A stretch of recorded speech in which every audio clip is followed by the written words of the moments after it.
quite make it. 1/2 second too slow, too fast, you don't quite catch it. The inches we need are everywhere around us. They're in every break of the game, every minute, every second. Winners win and losers lose. I can't explain it any better than that. I don't know how it happens. Well, winners win. And if you create a culture of losing, if you keep being a victim, if you keep letting losing happen to you, if you keep letting people do you and treat you any kind of way, it's going to become a culture.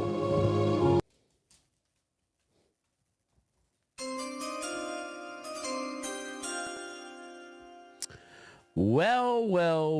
Game time, Brian, otherwise known as the mailman, starting tomorrow. Yes, tomorrow, not today. I had a flight in. I needed a day to decompress. Got delayed, kinda. I explained the story. Thought I did the right thing. I feel really good about it now. Don't know the reason why those people needed to get to Philly so bad. Eagle fans, yet again. The Cowboy fan took care of a fellow Eagle fan. I should have got it on video, but I was so frazzled at that point. And I was walking down, the ramp from the plane, to the terminal. And they were coming in. They were so ecstatic. Two ladies, and they were like, I made sure I stopped and said, just to let you know, I'm giving up my seat, a Cowboy fan, for you. So I'm hoping they got back to their family. They were in an emergency. Something had happened. Hope all is well. But we are sitting here disheveled. I don't know the word I'm looking for. Not in shock, because being a Cowboy fan these days, nothing really shocks us. But seeing the whole thing. I had never been to AT&T Stadium, and a lot of things Mark Holmes said were true. Sometimes he'll be a little too negative, but not in this case. I think he nailed it when you talk about the Jones family. I have laid it out.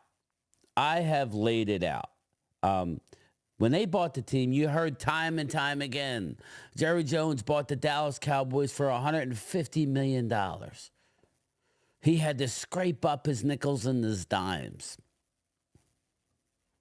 When you could buy something for $150 million, you technically don't have to work another day in your life. Technically, I get it. But what I'm trying to say is he was well-to-do oil man prior to buying the Cowboys. Now, once you buy a sports franchise, I get it. So let's face it. He fires Tom Landry, which upset a lot of people. I was at the stage of my life where you figure 89, I graduated high school. They had just fired Jerry Jones, I believe the year prior, or maybe it was right before 89. Maybe it was 88, the summer of 88. Put in the comments, but you get the point. We had gone through a period of time where it was bad football. It was time, most likely, to move on from Tom Landry. How he did it, meaning Jerry, was cold, callous, and in retrospect, I believe he would do it differently. Still fire him, but in a way where Tom would then be still a part of the team. I don't know if Tom would do that, but I kind of think he would. So, he got lucky. He went to his college friend and teammate and national championship winner, along with Barry Switzer, Jimmy Johnson. Yes, they were all college football teammates at the University of Arkansas, won a national title. I forget the year, put in the comments. But you get the point. He got Jimmy Johnson, and boy, did he get lucky. I'm not saying Jerry didn't have anything to do with it, but let's face it.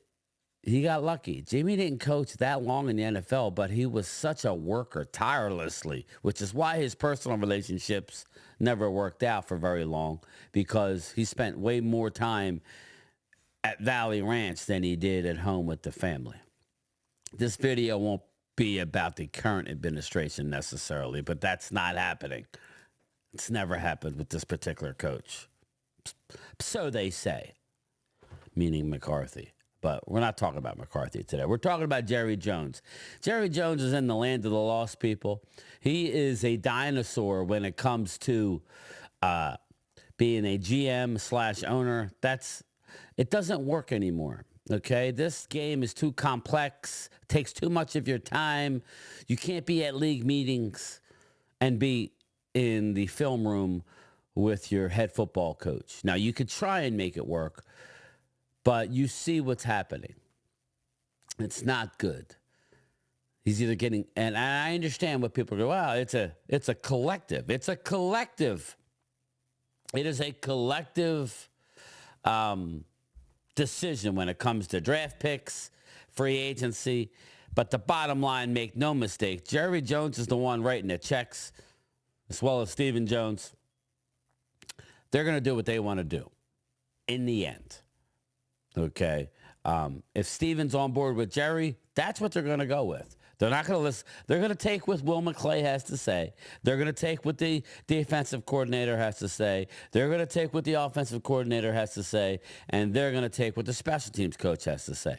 They are, as well as the head coach. They're going to take it all in and spit out. And sometimes less is more. Sometimes you just need one guy with conviction making the picks. Now, I've been here basically saying how good they've been drafting. Well, that has tapered off big time. Not that it's all wrong.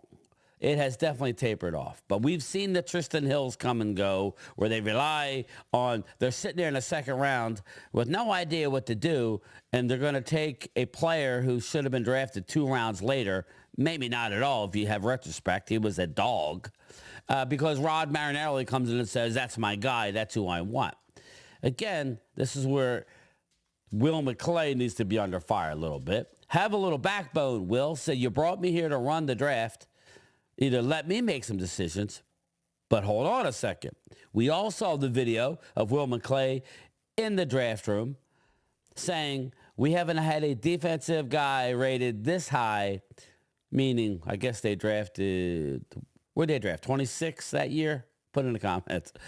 It was either 26 or 27, where we took Mozzie Smith. And he laid it off. We hadn't drafted, meaning the Cowboys, a defensive tackle this high since Russell Maryland. So in their mind, they were itching, We should have taken the offensive tackle Bergeron. That's who I was thinking at the time. They went with Mozzie. Shocked us all. And I always use this analogy. I was shocked but not upset. I'm like, okay, this is like the government, right? They know all this stuff, right? They have a group of people in the back. They know more than I. DMV said it as much. He goes, oh my God, that's a horrible pick, yada, yada. But he tried to, we kind of pushed him off the ledge a little bit. And now he's saying he should have stuck to his guns and went even harder in his videos about how bad of a pick that was. But, you got to remember, we're all Cowboys fans, right? We all get caught up in the wash. We all get caught up in the excitement of, oh my God, it's the new guy. I was saying Joey Porter Jr. was the guy that I wanted. Nolan Smith. Now, Nolan Smith, not much better than Mozzie, if at all. Mozzie, So again, it's a hit or miss business, but we seem to be missing more these days. But again, the philosophy of solely drafting. Drafting is the number one thing. Law Nation, shout out to Law. It was awesome hanging out with you last weekend. He made a statement on his podcast. Basically, Dallas doesn't draft to help or to add to. I forget the exact terminology, but you'll get the gist. Dallas no longer drafts to add to the existing talent. They add to replace talent. They are always looking to replace studs or maybe people that are up for contract who deserve a new contract. Seems like the only contracts we address early in this organization is players coming off of injury that we feel like we could take advantage of. Like in Michael Gallup, coming off not one, but a second ACL tear in the knee.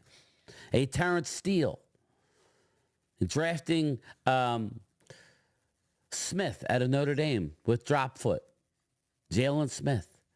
It goes on and on. We will definitely re-sign injured players thinking we could get a deal, a bargain, which is why in the second round we have not done good, say, Trayvon Diggs. And let me repeat this when it comes to Trayvon. I've said it before. Trayvon Diggs was on the board in the first round, and they were considering taking him. That's the only reason, is because he fell to them. They did nothing. You tell my Eagles fans that Howie Roseman, they could draft as good as Howie in the first round. I know I could. Jalen Carter was a no-brainer at number 9. Devontae Smith was a little bit of more of a risk because of his size, but not if you watch his college tape.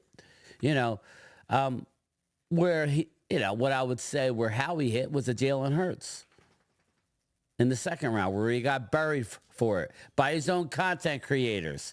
One being Philly 500, buried him. Same guy who said Justin Jefferson was ass. Again, it's a hit or miss. We all make mistakes, but what I'm trying to say is Jerry Jones is in the land of the lost, thinking he could do something that nobody else has done. And now we move on to this year's Cowboys. We sit here, and I'll share my screen for this. We sit here with a 3-6 record, okay? We won at Cleveland. Great. Lost, embarrassingly so, to the New Orleans Saints, who just won their first game after beating Dallas Cowboys. Yes, you heard that right. Blown out by the Ravens. Don't get caught up at 28-25. It was never that close. Won ugly in New York. Ugly. Barely. A 20-15. I mean, barely. Listen, I don't care what anybody says. Monday Night Football in Pittsburgh, that was a good win. A 20-17, albeit with a Justin Fields. That was it. We are now on a 4-game losing streak. We haven't won a home game this year, including the playoff debacle last year in the playoffs. Embarrassed at home 47-9 against the Lions. 30-24 in San Fran wasn't as close as the score would tell you. 27-21. Again, we were down multiple scores on the road. 34-6 this week. I was there. Game was close at halftime, right before halftime, until that final drive. Dallas' defense actually played well in the first half. They did. They sacked Hurts 4 times. It caused them to make not 1, but 2 turnovers. Interception in the end zone. A strip sack fumble by Micah. Micah was killing it, albeit on 1.5 legs.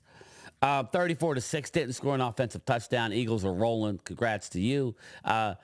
We've lost 4 in a row. Now, we get a Monday night game at home against the Texans.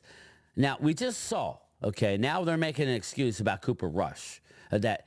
Cooper Rush was, after the strip sack on him, I'm not sure who it was. Was it Josh Sweat? I'm not sure. Put it in the comments. I'm not really sure who it was, but had a neck thing, and his neck was bothering the whole game, and that's why you couldn't plan. His footwork were all off. I mean, you saw Dallas had wide open receivers throughout the game, and they're not going to show you on TV. I was there. We're like, oh my God. He was underthrowing people. There were screen passes he couldn't. Wide open to the fullback, Hunter Lepke, throwing it into the turf. Again, I don't understand this team's philosophy. Now we're told that Cooper Rush is going to play and start Monday night at home against the Houston Texans. I ask, why? Why are we starting Cooper Rush? I don't understand. Nothing against Mr. Rush. But Cooper, we know what you are. You could win some games, but we just found out that Dak Prescott is out for the season, which Mark Holmes knew this last week, okay? Like I said in my last video, shout out to Mark Holmes. He's a better man than I. He knew it. Don't ask me why. I'm not at liberty. But he knew it. Why are we starting Cooper Rush? We know what we got in Cooper. We know the best. We know the worst. What we don't know is Trey Lance. Or is Trey Lance so bad in practice that they're not comfortable starting him in an NFL game? And if that's the case, goes back to Jerry Jones, and he's in the land of the lost for giving up a 4th-round draft pick for a quarterback who's not going to start a game for us. Not one. Not a one. Not a one. Not a one. Dumbfounded, people. I am dumbfounded as to why we're doing this. I don't care how it looks, Jerry. Your season is all but over. What are you going to try and accomplish? I get it. We are decimated by injury. But you act like we were playing good prior to all the injuries. Now, to the people who are trolling and say, well, Dak was sucking early on. Yeah, he sucked last year, too, at the beginning of the season. Through the first 5 games, mind you, until they worked on the offense. Switched it up. What did we do this year? Went right back to the shit show that it was the beginning of last year. So don't hold the narrative to me that what we saw with Dak that was going to be it for the entirety of the season. Don't go there, because we just saw the Philadelphia Eagles last year get out to a 10-1 start. If you would have freeze framed it right there, you'd be, oh my God, juggernaut, Super Bowl. Little do you know, you lost your next 7 games, and the story, game over. You could turn it around quick. It's an emotional game, this NFL football. And if you add injuries on top, it could get ugly fast, and that's what happened. But I fear that we are in a position to repeat this same cycle over and over and over again. And I say that because I believe the next coach of the Dallas Cowboys is going to be an old head. It's going to be a Mike Vrabel, which is probably the best of the worst, if you know what I'm saying. Nothing against Mike Vrabel. I like him. I think he would be good. Better than Belichick. Belichick is 74 years old. Getting ready to marry a 28-year-old. So shout out to you, Bill. But see how that's going to work out. But I don't trust Jerry to go out and hire a guy. Now we're hearing Belichick, Vrabel. We're hearing Mike McCarthy might come back. I don't believe that one as far as I could throw it. I don't believe it. I think they're just trying to save face. Oh, and now we're hearing a Kellen Moore, the guy who couldn't get his Boise State job as a head coach because he didn't interview well. Now, he's doing a good job, but let's face it, everybody. And I watch NFC East, Super Friends, so shout out to them. They're killing it. My guy, Law Nation, was on it last night. You know, I don't know. I mean, I don't know. I just a little weirded out by bringing in Kellen Moore. Eagles are a stacked football team. He's doing good. I told you what he should do, and he's doing it. He's not going to try and fit the Dak Prescott, Dallas Cowboy offense into the Philadelphia Eagles. It don't work. You need to run. Jalen needs to run. Now, it might cost you, Eagle fans. He took a couple hits last week. Running comes at a risk. Look at my quarterback. He got hurt throwing, but he did injure it running when he was tackled. Felt something, then literally the next pass, he blew his hamstring off the bone. Pause. So, you know, I don't know who we're going to go with head coach. I really don't. I really don't know who we're going to go with at head coach. I'm hearing Lincoln Riley. I'm hearing the dude in the Washington Commanders offensive coordinator. I'm hearing the University of Texas. They're not even leaking Ben Johnson, and I'll tell you why. Excuse me. I'll tell you why. Because he's going to want $13 million a year.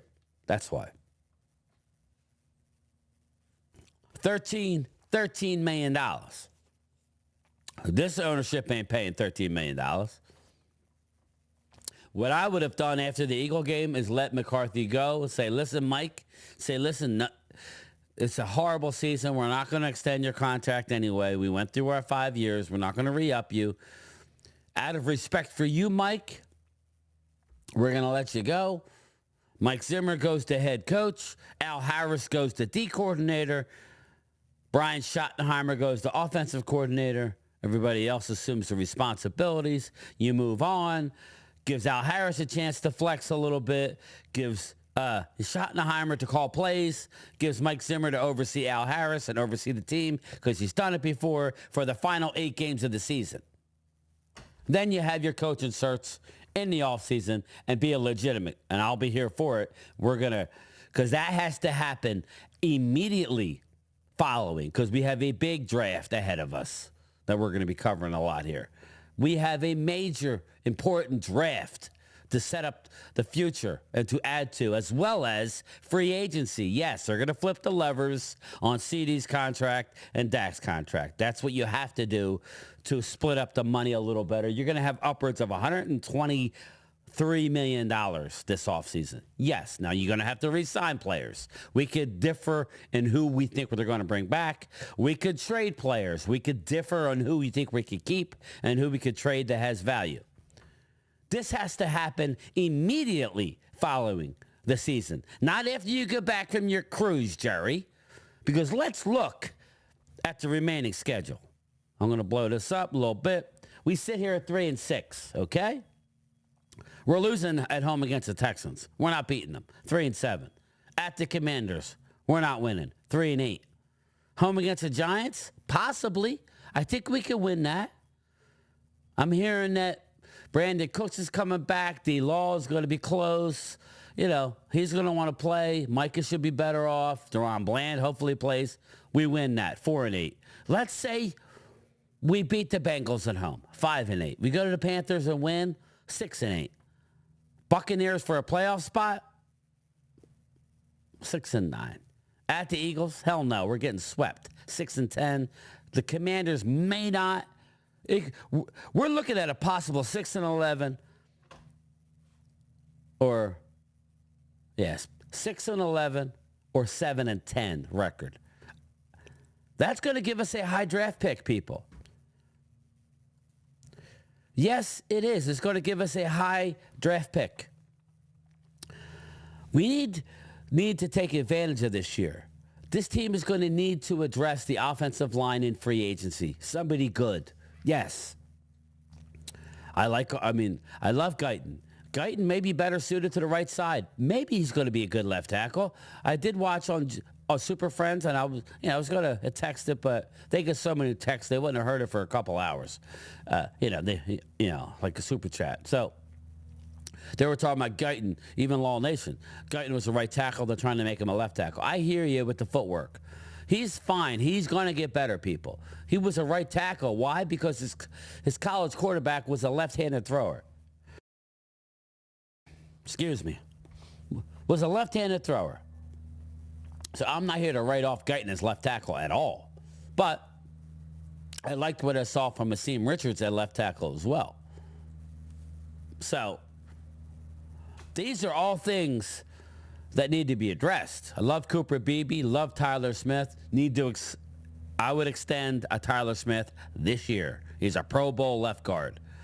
I would extend Jake Ferguson. I don't know that they will. I think they will.